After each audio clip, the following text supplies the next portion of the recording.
আসসালামু আলাইকুম ভিউয়ার্স, মনিরা ফার্মেসির পক্ষ থেকে আন্তরিক শুভেচ্ছা জানাচ্ছি।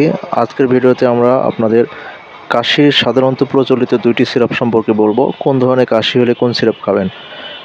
তো দেখুন, আপনারা আসলে দোকানে যখন আমরা যাই তখন আমাদের থেকে জিজ্ঞাসা করে কাশির দুই ধরনের সিরাপ দিয়ে থাকে। তো কিছু সিরাপে আমরা এখানে দেখতে পাচ্ছি লেখা আছে এক্সপেক্টোরেন্ট এবং কিছু কিছু সিরাপে দেখবেন এখানে লেখা আছে অ্যান্টিটাসিভ। তো আসলে কোন ধরনের সিরাপ কোন ধরনের কাশে কাজ করে। তো আমাদের সাধারণত দুই ধরনের কাশ হয়ে থাকে, আপনারা জানেন। যে এক ধরনের কাশের ক্ষেত্রে কি হয়, যে আমাদের কফগুলো বের হতে থাকে, এগুলোকে প্রোডাক্টিভ কফ বলা হয়।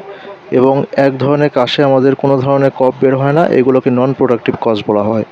তো এই কফের ক্ষেত্রে বা কাশির ক্ষেত্রে যখন আমাদের কাশি বের হতে থাকবে তখন সেটাকে প্রোডাক্টিভ কফ বলা হবে, এবং সেই ক্ষেত্রে আমাদের এই তুস্কা প্লাস বা এক্সপেক্টোরেন্ট জাতীয় সিরাপ আমরা সেবন করব। এবং এর ব্যবহার বিধি অবশ্যই রেজিস্টার্ড চিকিৎসকের কাছ থেকে অথবা আপনার ফার্মেসি থেকে জেনে নিতে পারবেন। আর যখন আমাদের শুষ্ক কাশি হবে, অর্থাৎ কোনো রকম কাশি উঠবে না বা কোনো শ্লেষ্মা বের হয় না, শুধুমাত্র খুসখুসে কাশি হয় বা কাশি হয়, তখন আমরা এই অ্যান্টিটাসিভ জাতীয় সিরাপগুলো ব্যবহার করে থাকি। এই শুষ্ক কাশি দেখুন উপশম করে লেখাই আছে। এই জাতীয় কাশির ক্ষেত্রে আমাদের অ্যান্টিটাসিভ বা ডেক্সপোটিন প্লাস বলেন, বা এখান থেকে আরও অনেক ধরনের হয়, বেক্সিমকো ফার্মার কিছু ঔষধ হয়, এগুলো আপনারা খেতে পারেন।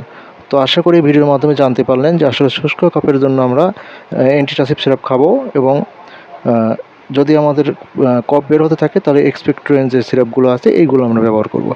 তো সবাইকে অসংখ্য ধন্যবাদ। এরকম নতুন নতুন ভিডিও এবং প্রয়োজনীয় তথ্য জানতে আমাদের মনিরা ফার্মেসির সাথে থাকুন, এবং যে কোনো ধরনের ওষুধ সারা বাংলাদেশের সব জায়গা থেকে অর্ডার করতে এবং সেগুলো কুরিয়ার সার্ভিসের মাধ্যমে আমরা সরবরাহ করে থাকি। পেতে আমাদের সাথে আমাদের স্ক্রিনে দেওয়া হোয়াটসঅ্যাপ নাম্বারে যোগাযোগ করতে পারেন। সবাইকে অসংখ্য ধন্যবাদ।